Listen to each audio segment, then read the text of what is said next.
이재명이 압도적 우위인 한국 대선, 만국을 향한 대선이라는 일본 뉴스.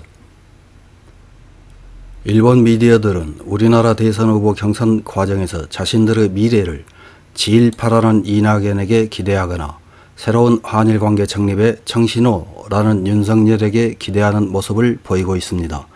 그러나 돌아가는 우리나라의 정치 상황은 점점 이 기대에서 멀어지고 있어서 안절부절 못하는 모습입니다. 9월 11일 석간후지라는 매체에 한국 대선 문씨보다 종북 반미 반일인 이재명 씨가 압도적 우위, 투기형 버블 붕괴의 위기에 선심성 공약으로 승리할까라는 제목의 기사가 실렸습니다. 어떤 내용의 기사인지 요약해서 확인해 보겠습니다.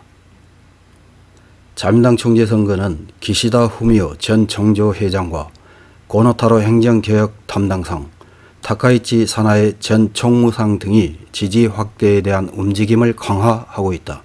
이런 가운데 이웃나라 한국의 대통령 선거에서 문재인 대통령 이상으로 종북 반일인 후보가 우세하다고 한다. 저널리스트 무르타니 카츠미 씨가 다가왔다. 한국 대통령 선거는 아직 양대 정당의 경선 승자도 결정되지 않은 단계이지만 이미 이재명 경기도지사가 본 선거에서도 압도적 우위라고 읽힐 것 같은 상황이 되었다. 반면 주식과 가상통화, 부동산에 대한 투자가 아닌 도박적 투기는 1년 만의 금리 인상이 있어도 가열화가 수습되지 않는다. 투기형 버블이 전면 붕괴하는 데까지는 가지 않더라도 결국 다중채무자가 속출한다. 그들에게 선심성 정치인인 이재명 씨는 구원의 신호로 보일 것이다. 대통령 선거는 이재명 씨의 또 다른 본질인 종북, 반미, 반일이 주요한 쟁점이 되지 않은 채 진행될 가능성이 있다. 여당인 더불어민주당의 경선은 지난주 충남과 충북 두 지역에서 시작되었다. 이재명 씨가 55% 전후 득표로 위인 이낙연 전 총리에게 2배 가까운 차이를 냈다. 이재명 씨는 비문재인파이며 이낙연 씨는 문재인파이다.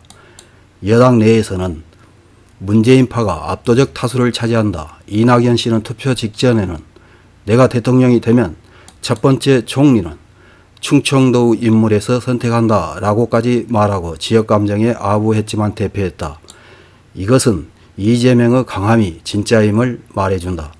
한편 보수 제1야당 국민의힘은 경선을 향한 당내에서의 경쟁이라기보다는 근친 증오의 내분이라고 부를 만한 상황이다. 윤석열 전 검찰총장은 사임한 직후에는 압도적인 인기였지만 이후 승승장구하지 못한 채 조직적 지원을 기대하고 국민의힘에 입당했다. 그러나 그가 문재인 정권의 전반에 박근혜 정권의 인사들을 줄줄이 기소한 하는 보수 진영에 남아있다. 지금 그는 검찰총장 시절에 국민의힘 국회의원에게 집권 여당 측을 고발하도록 작용했다는 의혹으로 좌익 진영으로부터 공격을 받고 있다. 하지만 이 의혹도 사실은 당내 내분에서 나온 것이 아닐까라고 의심받고 있다. 36세로 의원 경력이 없는 국민의힘의 당수는 반짝 바람을 타고 당선됐지만 내분을 억제할 역량은 없다. 이대로 내분이 가라앉지 않은 채 9월 15일의 1차 경선, 10월 8일의 2차 경선, 11월 9일의 후보 경선으로 진행되면 보수 분열 선거가 될 가능성조차 있다. 이재명이 본 선거에서도 압도적 우위로 읽히는 이유다. 지금까지 여당 후보 간 혹은 야당 후보 간의 논쟁, 그리고 여야 각 진영 상호 간의 비판전의 소재는 온통 스캔들이다. 정책의 발단은 있어도 그에 대한 논쟁은 들리지 않는다. 정책준에서 눈에 띄는 것은 이재명 씨 전 국민에게 연간 100만 원, 청년에게는 200만 원의 기본소득을 지급하겠다는 공약이다. 문재인 정권은 소득주도 정책에 편승한 듯한 선심성 공약이다. 내정 문제에서도 몰 정책의 선거전이니 여야 후보 모두 반일만 외칠 뿐 대북, 대미, 대중 문제는 부상하지 않는다. 점점 이재명 우위가 가속된다. 바로 만국을 향한 대통령 선거이다. 이런 기사를 읽은 일본 네티즌들은 어떤 댓글을 달았는지 몇 개 확인해보고 마치겠습니다. 첫 번째 댓글입니다. 문정권과 같은 선심성 정책이 아니라 한국은 확실히 반일 정복이 된다. 우리나라는 경제력으로 아직 한국보다 상위에 있다는 사치는 버리고 방심할 수 없는 상대라는 마음으로 국방, 경제, 외교에서 뒤처지는 일이 없도록 정책을 수행해야 된다. 다음 댓글입니다.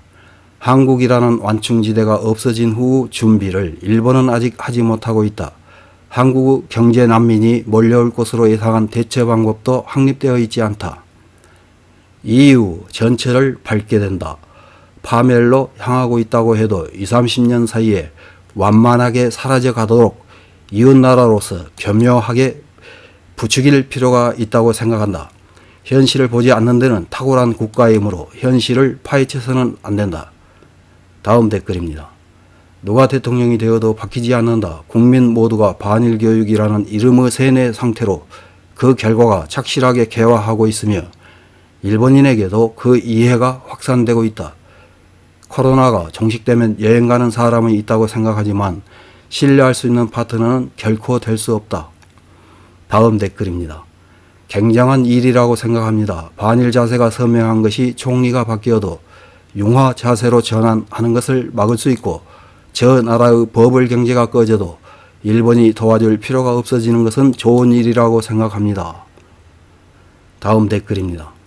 한국 대통령의 조건은 반일 퍼포먼스를 얼마나 과격하게 할 수 있는지 여부이지 정책 같은 건 별로 필요 없다. 그래서 한국 국적을 가지고 있는 사람은 반일 퍼포먼스를 과격하게 할 수 있으면 지금 당장이라도 대통령이 될 수 있을지도 모른다. 다음 댓글입니다. 좋은 일이군요. 국내 활동에서 외교 정책에 중점을 두지 않는 것은 바로 우물안 개구리. 한반도를 지정학적으로 생각하면 외교 정책이 제일이어야 하는데 그것이 나라 전체에서 잊혀지고 있는 것은 적대시하는 일본으로서는 좋은 일밖에 없다.